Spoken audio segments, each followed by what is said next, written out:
اور حضور کی شان کیا ہے؟ ان کی امی بیان کی. امیاں کسی کی شان بیان نہیں کرتی. امیاں کسی کی شان بیان نہیں کرتی. یہ بھی میرے نبی کی شان ہے کہ سب سے پہلی شان ان کی امی بیان کرتی. یہ بھی میرے نبی کی شان ہے کہ سب سے پہلے نبی کی شان ان کی امی بیان کر رہی ہے.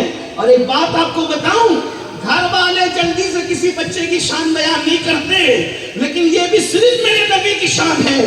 سب سے پہلے جس نے نبی کی نعت لکھی, یا تو وہ نبی کی امی ہے یا تو وہ نبی کے چچا ہیں. ہاں, ابھی وقت رہا تو میں یہ بات آپ کے سامنے رکھوں گا, لیکن اپنے نبی کی عظمت جانو. مجھے یہ دکھ ہے, مجھے یہ صدمہ ہے سنیو, تم سے مجھے یہ شکایت ہے کہ تم اپنے ابوں کی تعریف تو کرتے ہو, اپنے پیروں کی تعریف تو کرتے ہو, اپنے استادوں کی تعریف تو کرتے ہو, لیکن تم رسول اللہ کو اتنا ذکر نہیں کرتے جتنا تمہیں کرنا چاہیے. میں معافی چاہتا ہوں, مجھے معاف کر دینا. ہمارے ابا اس قابل نہیں کہ ان کے ذکر لے کر کے بیٹھیں, اور ہمارے پیروں کا ذکر بھی ہونا چاہیے, عظمت والے ہیں, لیکن کوئی بھی پیر رسول اللہ کی نالین کی عظمت کو نہیں پہنچ سکتا. اس لیے بڑی معذرت کے ساتھ, بہت معذرت کے ساتھ سنیو, اب اسی لیے جب ختنہ کی محفل ہو تو بھی رسول اللہ کی عظمت کا جلسہ رکھو, شادی کی محفل ہو تو بھی حضور کی عظمت کا جلسہ رکھو, عرس کی محفل ہو تو بھی حضور کی عظمت کا جلسہ رکھو. سب کا ذکر کرو, مگر سب سے زیادہ کس کا ذکر کرو؟ اللہ کے رسول کا ذکر کرو. ہمارے بزرگوں نے یہی کیا, غوث پاک نے بھی یہی کیا, غریب نواز نے بھی یہی کیا, محبوب الہی نے بھی یہی کیا, امیر خسرو نے بھی یہی کیا, امام اہل سنت سیدی اعلیٰ حضرت نے بھی یہی کیا. ہمیں بھی یہی کرنا ہے. خوب حضور کے چرچے کرو, خوب چرچے کرو, اتنے چرچے کرو کہ بچہ بچہ سر کے بال سے لے کر پیر کے ناخن تک عشق مصطفیٰ میں ڈوب جائے, عشق مصطفیٰ میں غرق ہو جائے. ان کی عظمت کے ڈنکے بجا دو. لیکن بڑی معذرت کے ساتھ میں شکوہ کرنے لگا ہوں, آج ہمارے یہاں سیرت کے جلسے کم ہیں, عظمت کے جلسے کم ہیں, اور اگر ہو بھی رہے ہیں تو میں اپنے ابا کا ذکر کروں, وہ اپنے پیر کا ذکر کرے, وہ اپنے دادا کا ذکر کرے. یاد رکھنا یہ ظلم ہے, ظلم. قرآن میں دیکھ لو, اللہ نے سب سے زیادہ کس کا ذکر کیا؟ اپنے رسول کا ذکر کیا. انبیاء کرام کس کا ذکر کرتے رہے؟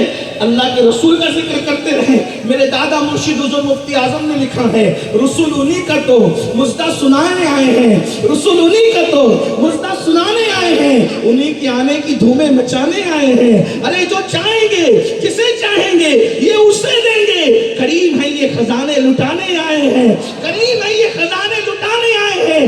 ارے جو گر رہے تھے انہیں نائبوں نے تھام لیا, یہ گرتے پرتوں کو سینے لگانے آئے ہیں. اور نصیب تیرا چمک اٹھا دیکھ تو نوری, عرب کے چاند لہر کے سرانے آئے ہیں. بچے کو بتاؤ, ابھی ہمارے بچوں کو نہیں پتا, حضور کے والدین کی شان نہیں پتا, حضور کے داداؤں کی شان نہیں پتا, حضور کی شہزادیوں کی شان نہیں پتا, حضور کے شہزادوں کی شان نہیں پتا, کچھ نہیں پتا. اب بتاؤ, جب پتا نہیں ہوگا تو لوگ مسگائڈ نہیں کریں گے ہمارے بچوں کو, ان کا ایمان نہیں چھینیں گے, ان کا عقیدہ نہیں چھینیں گے. اگر عظمت رسول دل میں بٹھا دو گے تو کوئی آ کر کے ہم سے کہے گا, چلیے ایک بات میں آگے بڑھنے سے پہلے ایک بات کہوں, کوئی آ کر کے ہم سے کہے گا, اللہ اوپر کیا کہے گا کہ چلو یہودی مذہب قبول کر لو. اگر معاذ اللہ کوئی ہم سے کہے گا, کیا کہے گا, یہودی مذہب قبول کر لو, تو ہم اس سے پوچھیں گے نا کہ یہودی مذہب کا قائل تو کس کو مانتا ہے؟ وہ کہے گا حضرت موسیٰ کو علیہ السلام.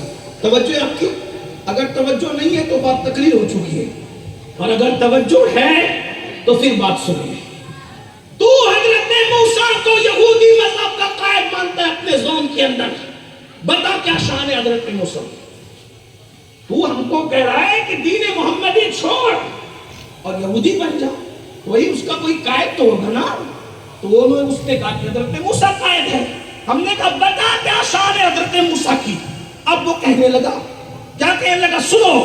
وہ کہنے لگا حضرت موسیٰ وہ ہیں کہ جب ان کے پاس پیاسے آئے تو پیاسوں نے کہا ہمیں پیاس لگی ہے, تو موسیٰ علیہ السلام نے ڈنڈا لیا, پتھر کے پاس گئے اور ایک ڈنڈا پتھر کے سر پہ مارا تو پانی کے چشمے جاری ہو گئے.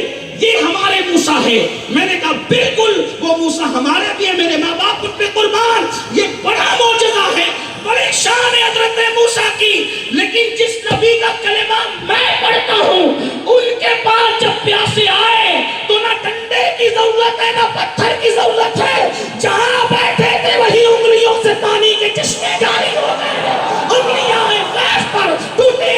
سے جھوم کر نتیاں پنجاب رحمت کی ہے جاری ہے کسی کے پاس ایسا قائد بتائیں نا آئے ہائے محمد ہمارے محمد ہمارے آواز سے محمد ہمارے سبحان اللہ کیا شان ہے اگر کوئی